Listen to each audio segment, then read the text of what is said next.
Assalamualaikum warahmatullahi wabarakatuh. Selamat datang dalam kuliah kalkulus lanjut, program studi statistika Unisba tahun ajaran 2020-2021.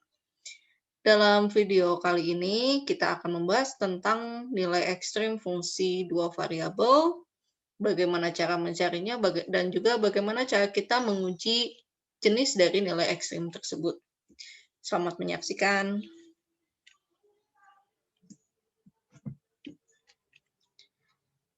Nah, apa sih yang dimaksud dengan nilai ekstrim? Pada berbagai permasalahan dunia nyata, kita seringkali menemukan perlunya mencari nilai maksimum atau minimum di dalam suatu permasalahan. Sebagai contoh, di sini kita punya permasalahan dalam biologi mungkin ya, produksi etanol dalam proses fermentasi oleh suatu bakteri yang modelnya mengikuti sebuah fungsi menggunakan dua variabel, yaitu X-nya sebagai X-nya sebagai konsentrasi awal laktosa dan Y-nya sebagai laju pengenceran. Nah, jika diketahui fungsinya seperti itu, bagaimana kita menentukan X dan Y-nya agar produksi etanol yang didapatkan ini menjadi maksimal.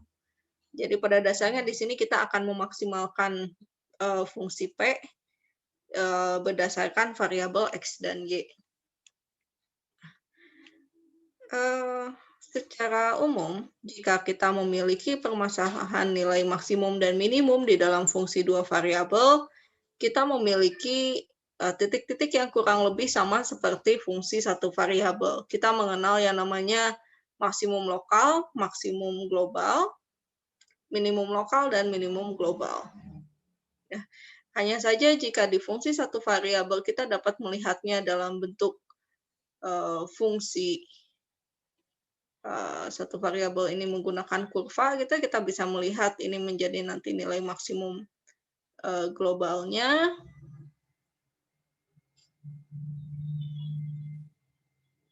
Katakanlah minimum globalnya ke sini gitu ya.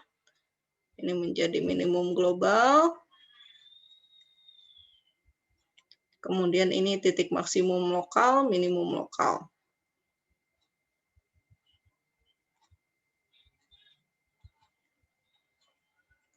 Nah, hanya saja jika sekarang kita berbicara fungsi dua variabel, yang kita dapatkan bukan lagi kurva, tapi berupa permukaan fungsi ya.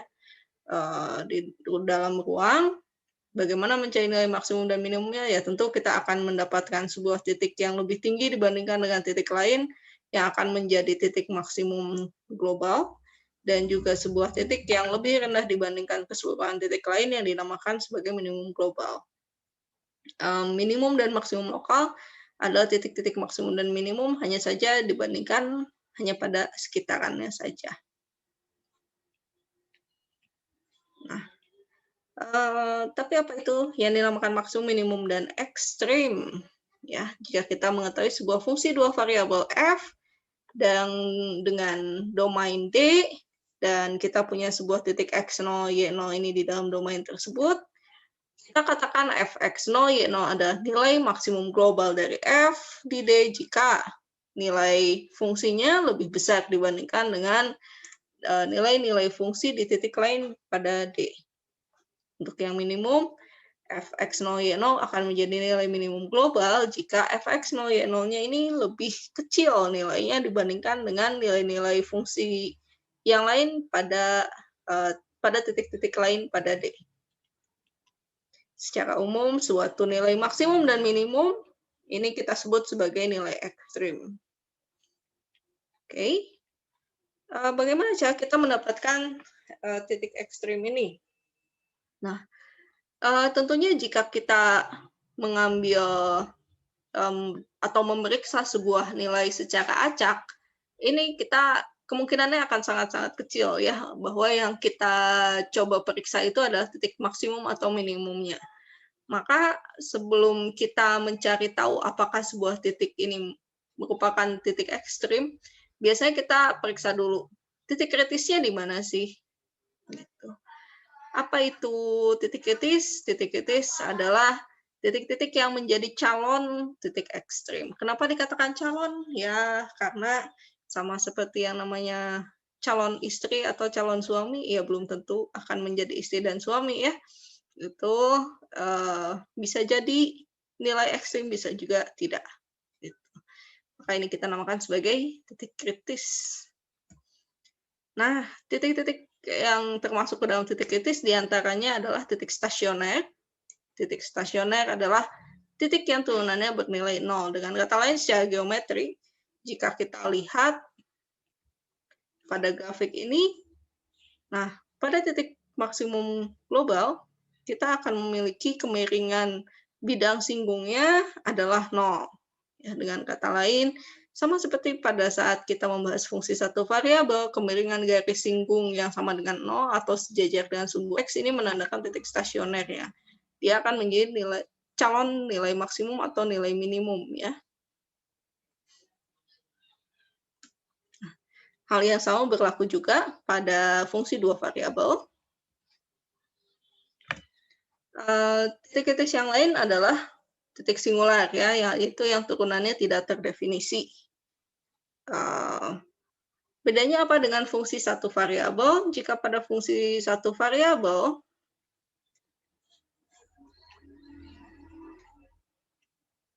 untuk titik stasionernya, kita cukup mencari turunan pertamanya ini sama dengan 0, selesaikan persamaan ini, maka kita akan mendapatkan titik stasioner. Nah, pada fungsi dua variabel, kita akan memiliki sistem persamaan, yaitu DoF DoX sama dengan 0, dan DoF DoY-nya sama dengan 0.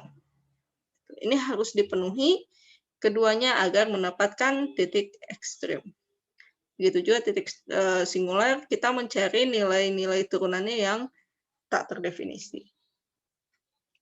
Baik, kita lihat contohnya. Akan kita punya fungsi fx y sama dengan x kuadrat min 2x ditambah dengan y kuadrat per 4. Kita akan mencoba mencari titik kritis dulu dari fungsi ini, yaitu kita mencari titik stasionernya. Berarti kita mencari turunan parsial pertamanya, yaitu fx sama dengan 2x min 2 plus 0. Ya. Jadi 2x min 2 dan fy sama dengan 0 min 0 ditambah 2y per 4, atau ini sama dengan y per 2. Seperti tadi yang sudah disebutkan, bahwa titik stasioner ini akan kita dapatkan dengan cara menyelesaikan turunan parsial pertama terhadap x sama dengan 0 dan turunan parsial pertama terhadap y sama dengan 0. Dengan kata lain, kita menyelesaikan persamaan berikut. 2x min 2 sama dengan 0 dan y per 2 sama dengan 0. Oke, dari persamaan kedua kita tentu akan mendapatkan y-nya sama dengan 0, dan dari persamaan pertama ini kita akan dapatkan x-nya sama dengan 1 ya. 2-nya pindah ke sebelah kanan, min 2-nya pindah ke sebelah kanan menjadi 2, kemudian kita bagi 2, hasilnya adalah 1. Jadi kita dapatkan titik stasionernya adalah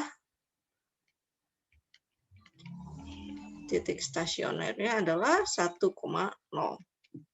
Apakah ada titik singularnya? Tidak ada ya, karena di sini kita punya turunan-turunan pertamanya berupa polinom, akibatnya tidak ada titik singular.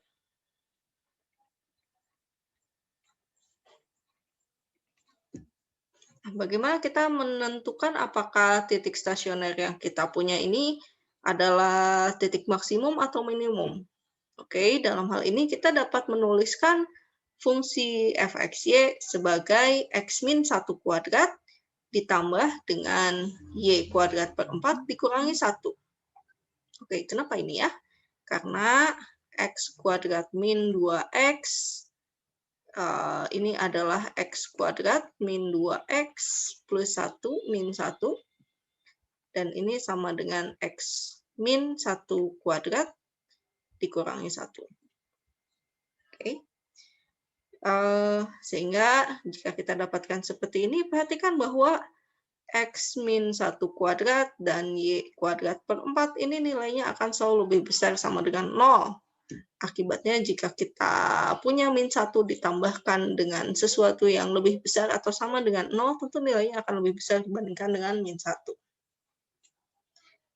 Oke, kenapa harus min 1 ya? Karena jika kita substitusikan X-nya 1,0 dimasukkan ke dalam fungsi f, akan didapat nilai fungsinya adalah min 1.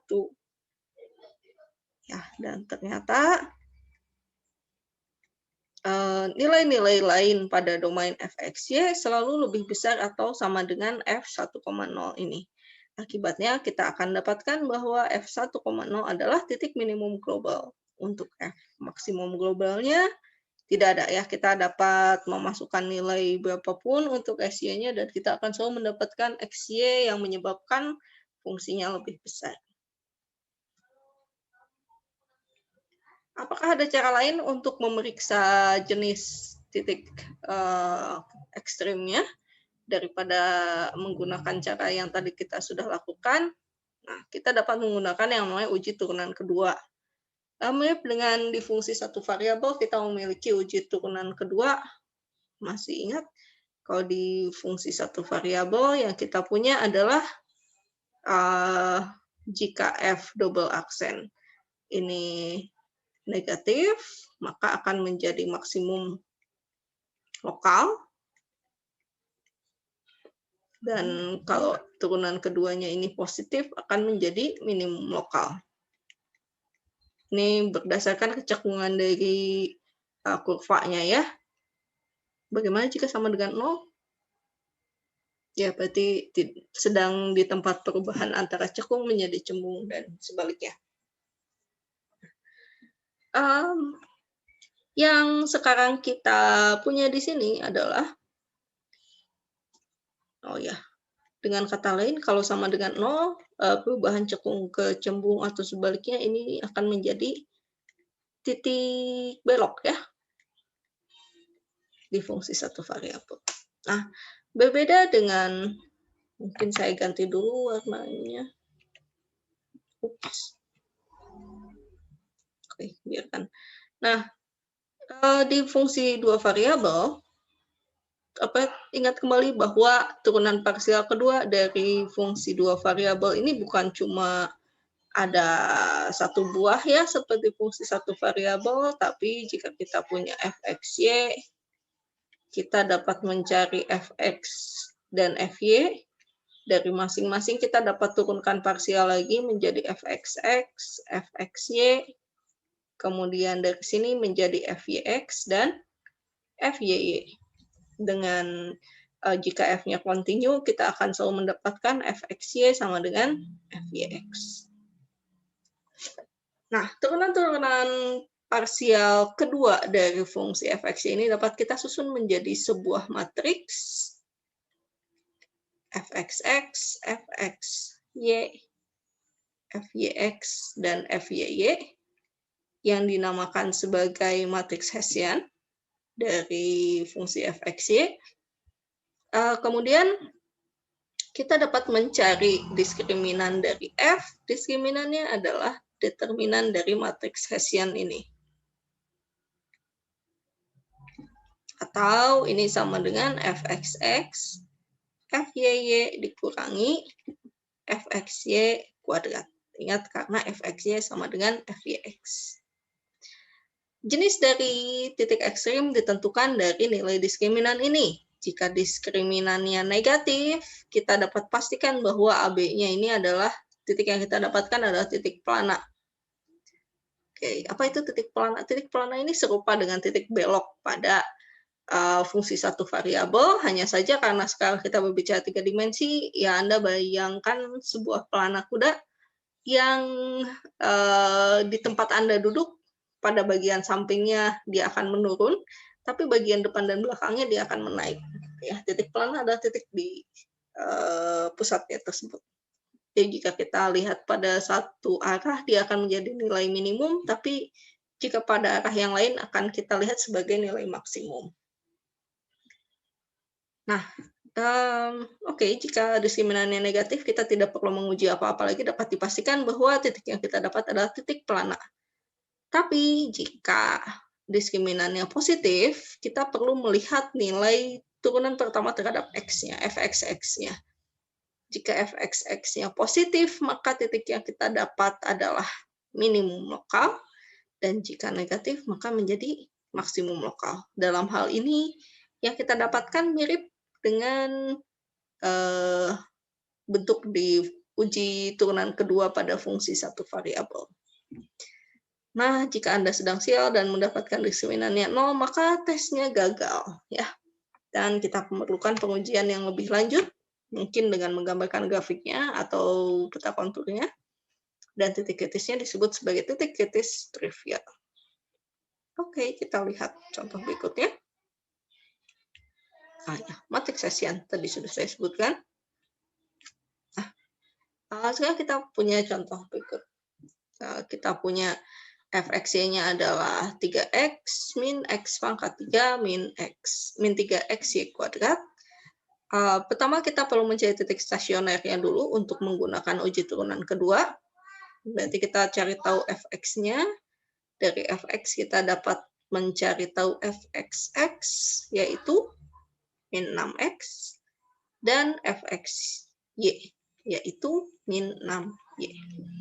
Kita juga dapat mencari fy-nya, yaitu min 6xy. Dari sini kita bisa cari tahu fyx, dan fyy.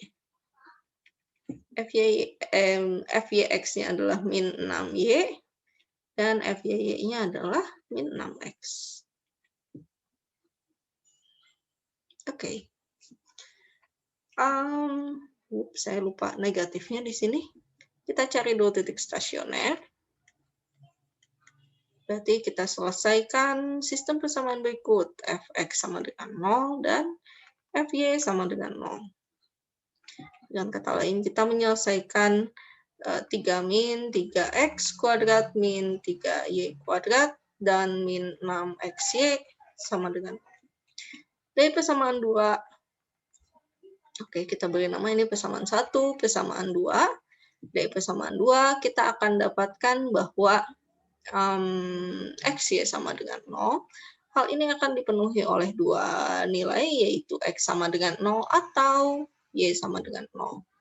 Kita beri nama ini sebagai persamaan 3 dan yang ini sebagai persamaan 4. Ya, persamaan 3-nya kita substitusikan ke dalam persamaan 1. Maaf, saya lupa menambahkan sama dengan 0. Jika kita substitusikan x sama dengan 0, maka akan didapat 3 min 3y kuadrat sama dengan 0. Berarti kita akan dapatkan y kuadrat sama dengan 1 atau y-nya plus minus 1. Berarti dalam hal ini kita punya dua buah titik stasioner, yaitu 0, min 1 dan 0,1. Sekarang kita substitusikan persamaan 4 ke dalam persamaan 1, sehingga akan kita dapatkan 3 min 3x kuadrat sama dengan 0, berarti akan kita dapatkan x kuadrat sama dengan 1 atau x-nya sama dengan plus minus 1. Jadi kita akan mendapatkan dua buah nilai juga, min 1,0 dan 1,0. Seperti itu. Selanjutnya apa yang kita lakukan? Kita tuliskan dari 4 bentuk ini, diskriminannya adalah fxx, fyy, min fxy kuadrat. Atau kalau Anda mau menuliskan fxy kali fyx, itu tidak masalah. Ini adalah min 6x kalikan dengan min 6x dikurangi min 6y kuadrat, 36x kuadrat min 36y kuadrat. Kita periksa satu persatu titik yang kita punya. Kita periksa titik, mau mana dulu? Min 1,0 dulu misalnya ya. Kita periksa diskriminannya adalah 36 kali min 1 kuadrat dikurangi 36 kali 0 kuadrat. 36 positif. Jika positif kita perlu periksa fxx-nya. positif juga ya. Ups. Nah, jika diskriminan positif dan fxx positif, maka dapat kita pastikan bahwa ini adalah titik minimum lokal. Selanjutnya, 1,0 diskriminannya akan kita dapatkan sama ya.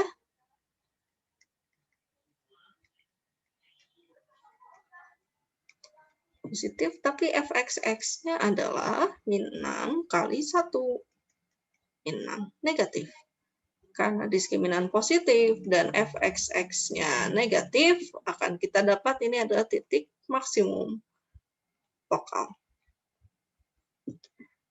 Ya, untuk dua titik berikutnya, 0, min 1 dan 0,1.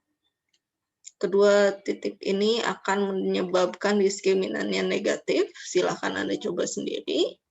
Dan akibatnya dua titik ini adalah titik pelana. Oke, terima kasih telah menyaksikan video ini. Kita akan berjumpa lagi pada video berikutnya. Terima kasih telah menyaksikan. Wassalamualaikum warahmatullahi wabarakatuh.